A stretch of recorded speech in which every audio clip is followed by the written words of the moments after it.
NFL Films deal that kind of had, you were mic'd up and all that kind of stuff. One thing, and then I'll ask a follow-up, but first of all, just like, what was that like for you to kind of see that, if you did see it, and to kind of be a part of that? I mean, to be honest, it's kind of like a dream come true growing up watching NFL Films mic'd up just on YouTube in class. So it's a really cool perspective when you look at it that way. And it's also just kind of good to look back, getting to kind of watch the unedited version of just like how am I interacting with my teammates on the sideline? How does that look and sound? So it's almost kind of like watching film back that way, which I thought was pretty cool. But yeah, I think they do a great job of kind of letting fans and everybody kind of see into what goes on throughout those moments. And yeah, it makes it a lot of fun. Is there almost a moment like you forgot like how that went, like what you said in that moment, and you heard it again and it sounds like somebody else? I mean, yeah, like there's moments throughout the game where you just kind of like black out. You don't even know what's going on, and you're just kind of having fun with it. So it's kind of cool to look back and see the spur of the moment reaction, and then also just making sure you're intentional in those moments where you may feel a lull, maybe they score, all those things. And just maybe it's obvious, but just to get your insight on it and your perspective on it, just what's the importance of what you learn from that sideline communication and how it translates to the execution on the field? For me, I try and be a thermostat leader. I want to control the temperature and the kind of feel of the offense. I don't want to just go with the flow of it. I want to make sure that we're kind of operating at a level where we're kind of chunking along, and a lot of times lull or silences are not really a great thing. You got to make sure we're kind of constantly communicating, good and bad. So it's kind of cool to look back at it from that perspective. But that's the way, for me, I can kind of just keep growing that way. I got to continue to keep getting better on and off the field that way. But obviously really cool to kind of look back at. Kevin said that one of the things that surprised him about you this year has been your leadership stepping in whenever you started as the quarterback going forward. How did you approach your leadership style and develop it? Yeah, I mean, it always starts with one-on-one relationships. You can't be fake. Everyone's going to see through that, especially grown men who this is our jobs. That people have families. You can't fake any way into a leadership role, or you got to be real with everybody, and that takes time. I've been able to kind of slowly, step by step, earn the respect of the guys I've been working with on the scout team, and you got to earn the respect of O-line, receivers, and furthermore, I haven't really done anything yet. So and that's why you play position. That's the fun part about it. And I think Kellen does a really good job of allowing, this team to be kind of player-led. And, he'll say his 2 cents after the game or at practice, and he always lets somebody else break it down or have something to say. And I think that's really cool, just because we're the guys on the field, we're driving it, and those are the best teams at the end of the day and what we're trying to reach. When you look at that Atlanta defense, how good are those two safeties?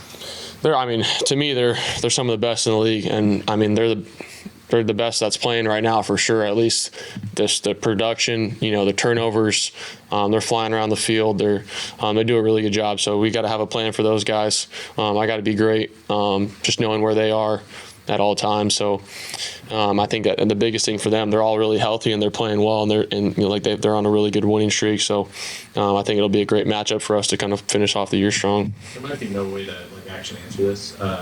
But just from your experience when you're talking about leading teams and having a voice, does that become easier when you have success in the field? Is that part of the success on the field? Is the leadership aspect of part of why you guys are? Yeah. I don't know how that works here. No, I mean, it's a good question. As far as, when I came into college, I got to back up Justin Herbert, and we have different personalities, but he was a good leader, and because he was himself. He was, you're not going to be somebody that you're not. And I got to be in different roles throughout college, and I got to be in different roles here in New Orleans. So, and the biggest thing I've learned is, yes, whenever you play good and whenever you have success in the field, that there's a natural element of earned respect, earned right. Obviously, Demario Davis, who's played football in the NFL for 15 years, might be more, and he garners more respect because he's seen a lot more of it, and he's earned that right as a leader. But for me, I'm still kind of doing everything I can that way. But at the end of the day, you have to be yourself, and you kind of have to operate that. And I think that's why we respect guys like Kellen and Double D and Cam, guys like Eric McCoy. I think each guy is his own individual personality, but if they're conveying a message that resonates with everybody in their own right, then you respect it. You kind of moved around, obviously, well documented from college, but even just the last couple of years from Louisville very quickly here, kind of learning something new. I know that you focused on the game this week, but just maybe looking ahead a little bit, does it excite you to have a whole offseason with Kellen and the staff and kind of catch your breath a little bit and build up on what you've done? Hey, all right, you got a little cough drop, dude. No, the super flu is going around or something. Frankly, I don't really care about anything else and finishing strong this week. Like you said, you can't have any, oversight that way. But there is a human matter of the more repetitions you get, then yes, like there is a learning element to that over time that you want to make sure you're great about. So I think the answer to that is yes to both. But for me, we got another really good week this week to kind of utilize those reps and make sure we got to finish off the way we want to, because last time it wasn't good enough. Tyler, going back to the summer, whenever they made the quarterback decision, like looking back in hindsight now, do you feel like you would have been ready to start week one, knowing what you know now, or do you feel like it worked out? I guess how it's supposed to. Yeah, I think everything goes exactly how it's supposed to, and obviously that wasn't my decision to make, but my job was to make sure I'm ready and compete as much as I can.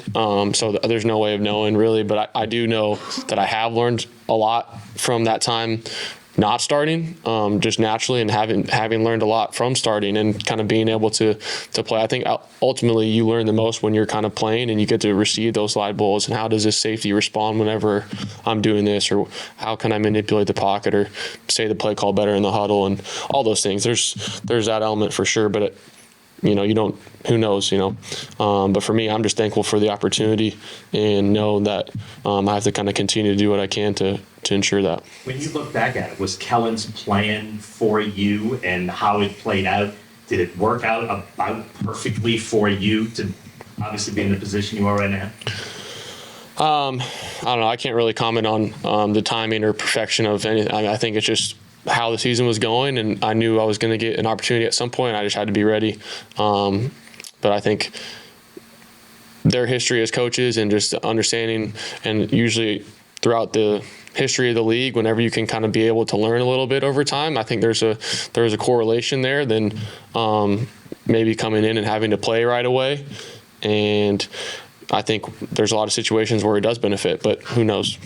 It seems like, as the game goes on, you get better, or you're at your best at the end of the game. What would you attribute that to? Like, do you kind of settle in? Is it figuring out the defense? Like, where do you kind of see that?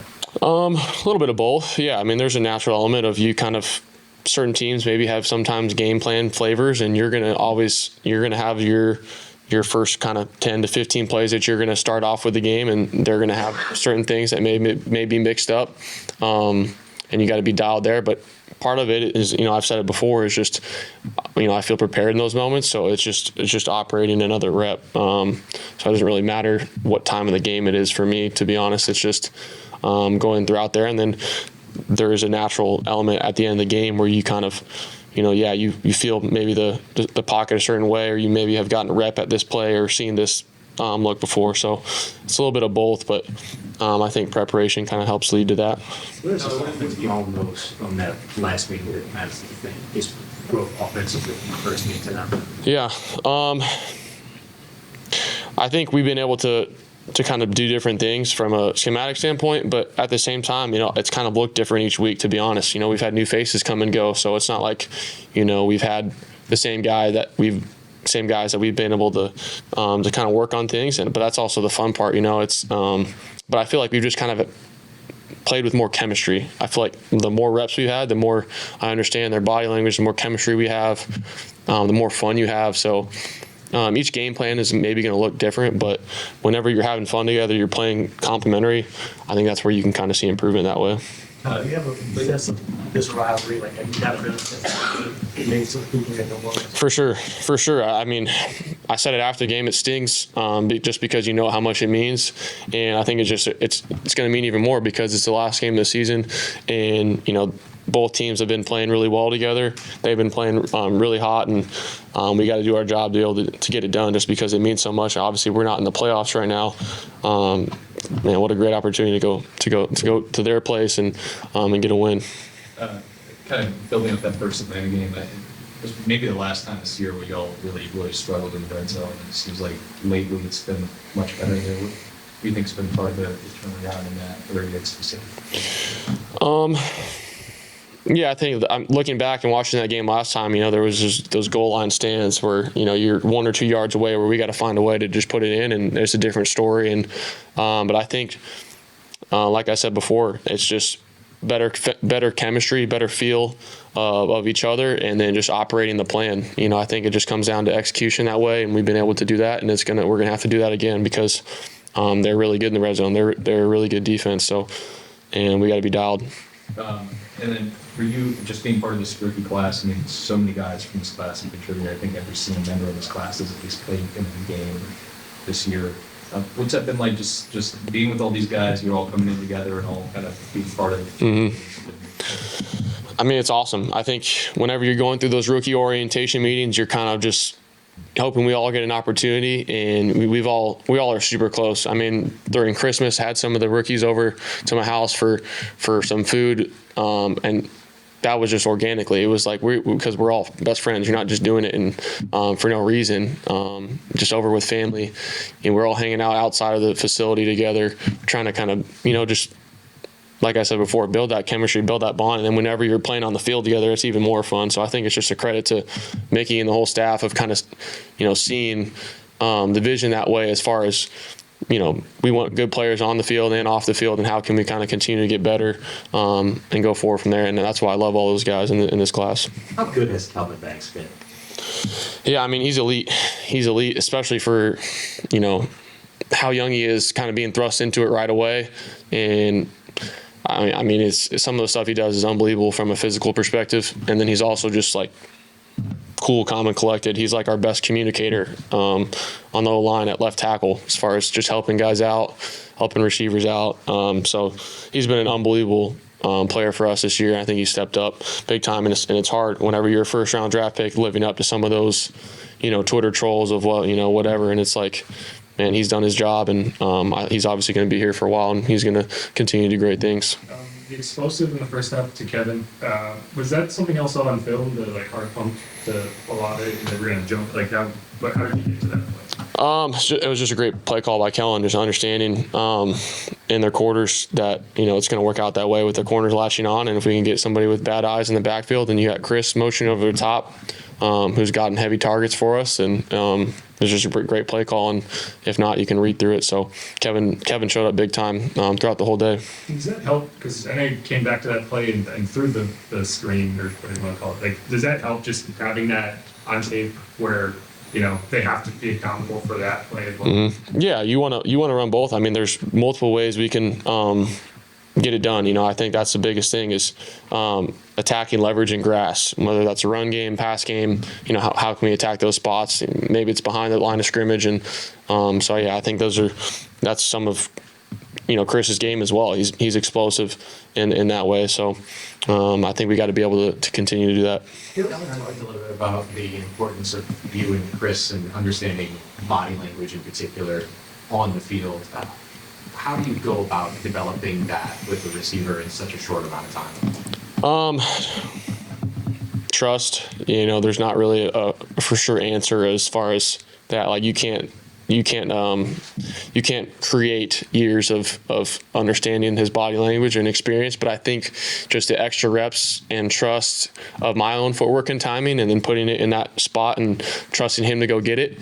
That's what it comes down to, and he's obviously really elite at that. But that's kind of the exciting part, is kind of continuing to just progress, work together. Feel how we can get better that way.